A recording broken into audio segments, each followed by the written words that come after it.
maintenant Benjamin Hainaut, qui est directeur associé chez Utopiste, un cabinet de consultants en matière de développement durable. Voilà, et nous allons effectivement parler des labels entre efficacité et marketing. Un peu difficile de s'y retrouver. Alors, je n'ai pas la présentation. Je peux faire sans. Vous avez un souci purement technique, là? Voilà, on va essayer de vous le régler. Voilà. Super, merci mais beaucoup. c'est vous. Alors, j'ai voulu prendre un peu le contre-pied avec la charte graphique de ce soir. Pas vous montrer tout de suite des océans, de la mer, mais vous parler de quelque chose de beaucoup plus vert et beaucoup plus orienté sur la chlorophylle. C'est ma petite photo de jungle. On en parlait et vous l'avez compris avec les différentes interventions jusque-là. La consommation et la consommation éclairée, lorsqu'on étend le sujet au-delà des produits de la mer ou de l'aquaculture, devient assez compliqué, puisque effectivement, pour vous aider dans vos choix, vous avez pléthore de labels, appellations diverses et variées, qui sont, et j'en suis convaincu, un élément très important dans vos critères de choix et une dimension très très forte dans l'aide au choix.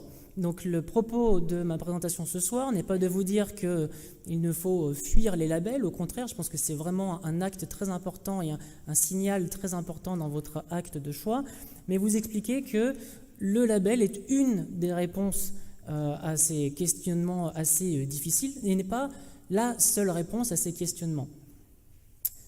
Je vous expliquerai aussi que finalement, vous aviez un rôle, et on parle beaucoup du choix du consommateur et de la complexité du choix du consommateur, mais finalement, et j'aimais bien la transition qui m'était proposée, est-ce que cette complexité-là, elle doit être juste sur les pauvres et frêles épaules que nous sommes, nous, consommateurs, ou est-ce qu'elle doit être partagée avec d'autres acteurs et par exemple les personnes qui vont aussi commercialiser ces produits.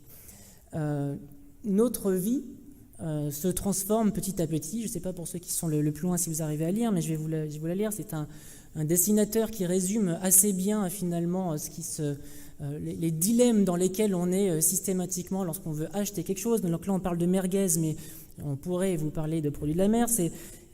Donc la dame parle à son mari. Une seconde, Richard, avons-nous suffisamment mesuré toutes les implications personnelles, familiales, économiques, géopolitiques et environnementales sous-jacentes à court, moyen et long terme à l'achat de ces 18 merguez en promo? Effectivement, le choix devient de plus en plus cornélien et c'est assez complexe. Pourtant, c'est une réalité. Pour travailler avec de nombreux acteurs de la distribution et commercialisateurs de produits, nous avons tous un rôle dans nos achats. On parle de consommateurs qui deviennent des consommateurs.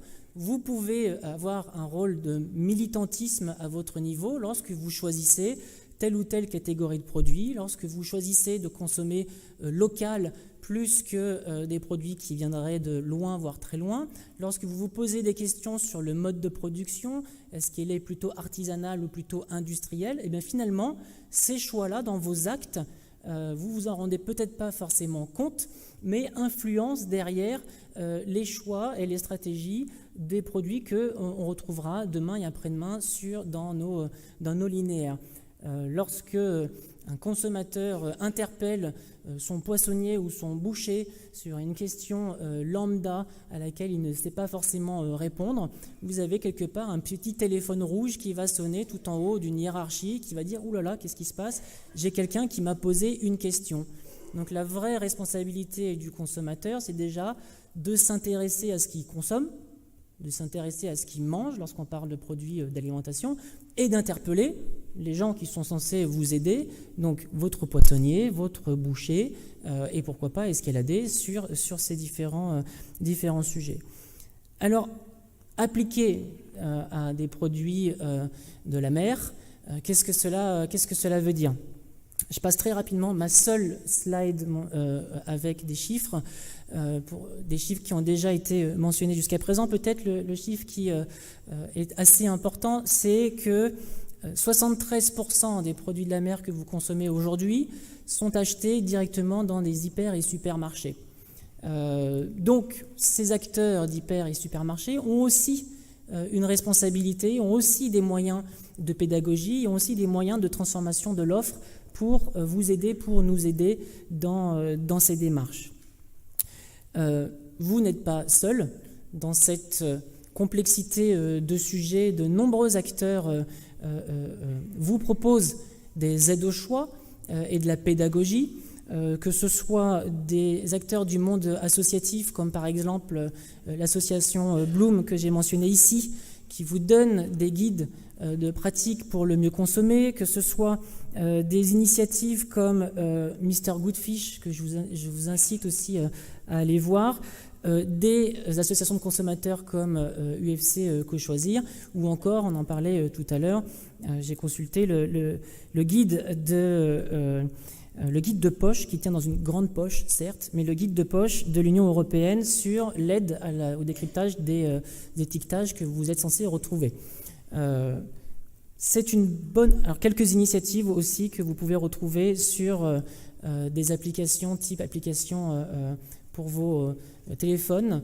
Donc, la technique aussi commence à trouver des solutions et des aides au choix sur ces points-là. Mais au-delà de toutes ces dimensions, finalement, les grandes questions que vous devez vous poser, ce sont bien les questions que vous vous posez sur d'autres catégories de produits. Qu'est-ce que je consomme? De quelle espèce on parle? Les démonstrations précédentes vous ont expliqué que pour une espèce donnée, il y avait une corrélation entre espèce et lieu de pêche, un enjeu sur une pression sur un stock donné. Donc c'est important de vous questionner sur ces éléments-là. Quelle provenance? La notion de stock. Quelle technique de pêche?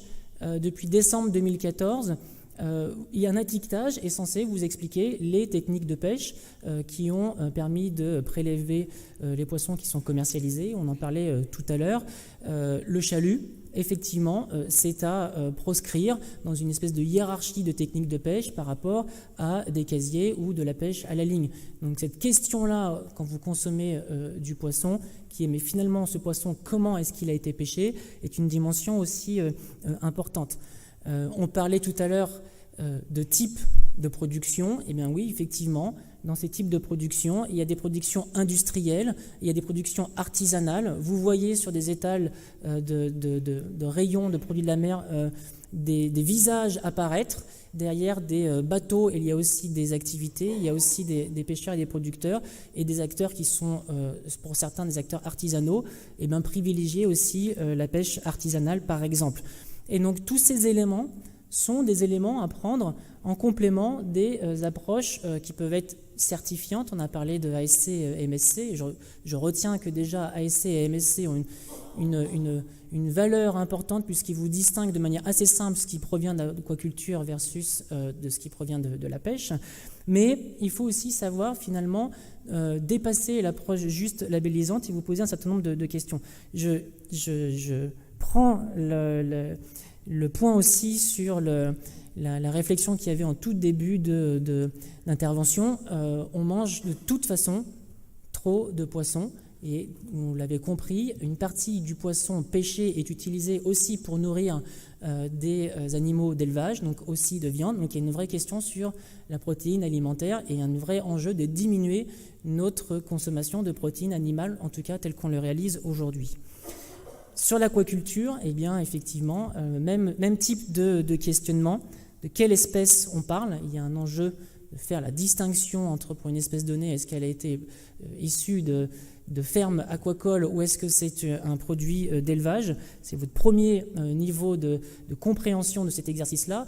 Finalement, ce dont on parle derrière ça, c'est d'éviter de se retrouver avec des raviolis de bœuf dans lesquels vous avez du cheval. La vraie première question, c'est comprendre ce que vous achetez et comprendre ce que vous consommez. Quelle provenance? Même thématique sur la notion de local. Encore une réflexion sur le processus industriel ou artisanal. Et bien entendu, eh bien, comprendre aussi ce qu'il y a dans les différents labels associés. Alors j'ai pris un exemple pour vous essayer de faire un petit peu de pédagogie sur ce que vous pourriez entendre et comprendre derrière une thématique de label.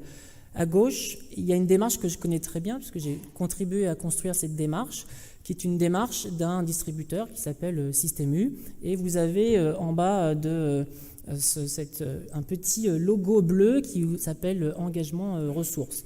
Cette démarche-là est une démarche d'autodéclaration.